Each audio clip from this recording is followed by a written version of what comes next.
Hey guys, in today's video you will meet three young guys from Europe. Sebastian, who's from Austria and is working in the e-commerce industry. Hayden, who runs his own property investment company. And Atilio, who quit his tech job to travel the world and is living by savings. I asked them how much money they make, why they are in Bali, and how it is to live this kind of lifestyle. My name is Vares, let's go. Hey guys, today I'm at the co-working space Biwak and I'm here with Sebastian. Nice to meet you, Sebastian. Nice to meet you. Where are you from? I'm from Austria, from a small sheep town called DIGITAL. Yeah. And I moved to Vienna 5 years ago. Okay. I studied there and now I'm here. And you live here in Bali now, or Yeah, what do you do? currently I'm in Bali. Okay. So like the years before, I'm staying here for 3 months. Okay. On Q4, so for October, November and December. Okay. I'm here just to skip winter a little bit in Europe. Okay. And have a good time here. So Bali is not your base? Bali is not my base, Vienna is my base, Okay. but Bali is here the best place to skip winter a little bit. How often did you have been in Bali? This time it's my third time, And for how long are you now staying here? 3 months until 3 months. Christmas. Why are you coming back to Bali? What's special here? Good question, good question. I think it's the lifestyle actually. So you have very healthy lifestyle, Yeah. you get up early, you're ahead of the curve, you can do whatever you want. Of course, currency as well, so I think that's it. What do you do for work? How do you earn your money? So I'm running an Amazon agency. Okay. With a friend, he's also upstairs in the Okay. co-working. We're selling for businesses on Amazon. So imagine you're selling your own brand and you Okay. don't know how to do Amazon. So we are running your Amazon account and do all the heavy lifting. So you're managing Amazon FBA sellers and helping them to Yeah, scale correct. or to sell Correct. more. What did you have done before you started with Amazon? Actually, I studied law for 5 years, Okay. so I got my law's degree. And after studying law, I was like, I can do everything except this, right? So I didn't want to work there. I was working at a law firm, like 20 hours there, Okay. and I had one supervisor, and he was like 40 years old, and he was like making insane good money, right? Like 200, 300K per year. Okay. And he was like, Sebastian, it's super cool, but I don't have time for my children, I don't have time for my family, I work every day, I get up, I think about work. I was like, okay, I don't want to go down this path. And then I slowly dipped into e-com, learned more, accumulated skills, and now I'm here. How did you get into studying law? Yeah, so before that, I did high school about wooden and timber engineering. Okay. And after finishing this, I was like, okay, I can do everything except wooden engineering. What's the complete opposite? I was like, law, right? So I studied law. After 5 years, I was like, yeah, I don't think that's it. Even after 5 years, and I'm not even doing anything with law right now, I think it's a super cool skill. I learned a lot about reading, how to write stuff, and I think even these two skills are super, super high important, right? If I get a contract with 100 pages, I know exactly how and where to look. Oh, okay. And for my business now, all the contracts and the law stuff, I do it my own. So of course it's not advice, but we don't need a lawyer for everything, right? Oh. Of course for certain stuff you need a lawyer, but like the contracts we're using, I'm writing them on my own. How much money do you make monthly? Can you talk about that? Sure. So I make between, let's say, 3 to 5K net per month after okay. tax. That's very good. That's okay. Would you say that you are a digital nomad, living this lifestyle? I mean, you work remotely. I think so. Actually, I think so. Even in Vienna, I don't have office. I only do home office. Sometimes I go to a cafe, to another co-working, here co-working. So I think it's a digital nomad lifestyle. Right? For how long are you now doing it? I started I think 2 years ago. Okay. I was doing Amazon FBA. Okay. I tried a little bit out, and since then we are also doing the agency work, so Okay, 2 okay. years now. And you are just focused on the DACH region, like Germany, Switzerland. So actually we're doing whole of Europe. All our clients are currently from Austria or Germany, but we could do, of course, foreign countries as well. Actually, you have one French-German cooperation. They're half French, half German, but we're doing Amazon on whole Europe, pan-EU market. How does your average working day look like? Here in Bali. Yeah, here in Bali, and also maybe back home. Is it different back home than here? So I think the difference here is the sun, the weather, the food maybe. Okay. So here I get up, I do a little bit of stretching, jump into the pool, then we go here to work. Then before lunch I try to do like deep focus work, and in the afternoon a little bit of creative stuff. Could you imagine living this kind of lifestyle, working remotely completely and have your base here in Bali? I think I could imagine. The question is, where is Bali going to be in 5 years, in 10 years? Okay.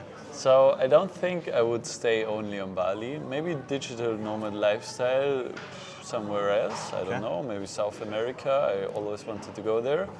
But I don't think so that I would only live in Bali. Why are you going to co-working spaces? Co-working spaces, first of all, it's super cheap. Second of all, you meet different people, like you, right? Yeah. We just to talk to each other. And third, you're super flexible. So we thought about renting in our own office. We might do it back in Vienna once we're back. But the thing is, if you rent an office on your own, you need to sign a leasement for 2 years, 3 years, whatever, and it's like a big fixed cost. Okay. Co-working, you're super flexible, and the atmosphere here is great, so that's why. Can you give advice for people who would also like to earn money online? So I think the most important part is to figure out how to make 1K online. Okay. I think if you know how to make 1K online after tax, you can also make 10K. Okay. Right? So I think there are different levels to it. First of all, 1K, then scale this to a medium good earning, like I do, right? Yeah. And then you have the next step, like 10K, 20K, whatever.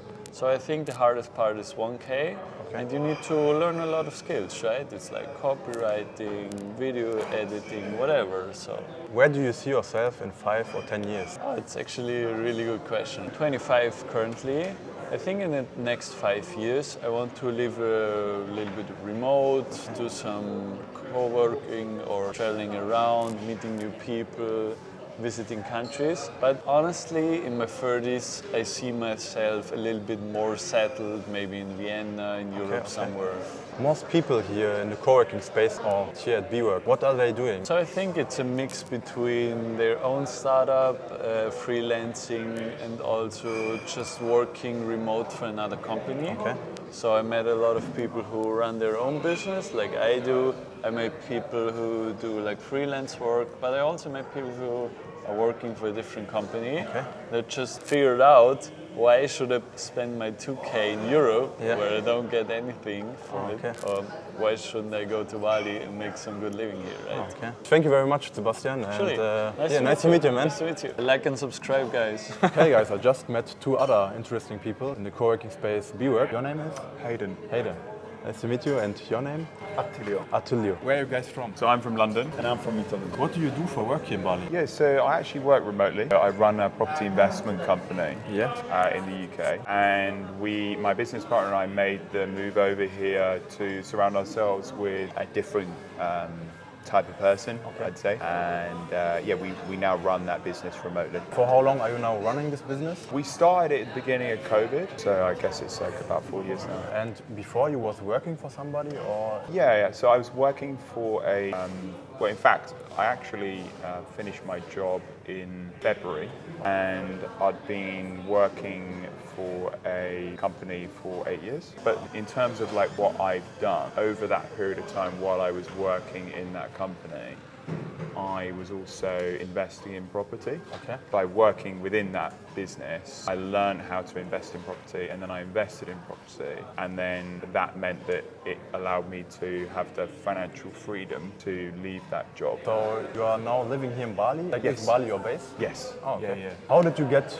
into this industry of property investing? Did you study it something? Yeah, it's a good question. I started, what initially prompted my interest in property actually was through a family friend. So we had a friend of a friend who was a very successful investor in the UK. So he was like 75 years old at the time that I met him, and he had quite a large property empire in London, and meeting him was very inspirational, and he allowed me to shadow him, like work under him for it's about a year in total, and that was my first entry to the business. I did also study real estate finance at University of California, Berkeley, for a year. But in all honesty, I think it's something you really need to learn on the job, investing. So you had a mentor. Yeah. Can you talk about your income? What's your average income? Yeah, sure. So I can talk about the numbers. So in terms of net worth, it's at just over £1 million at the moment. Oh, okay. In terms of income, it was approximately 8,000 in terms of rental profit, but I don't draw down all of that money from the business. I try and live as frugally as possible, actually. So you have your own properties and earning money from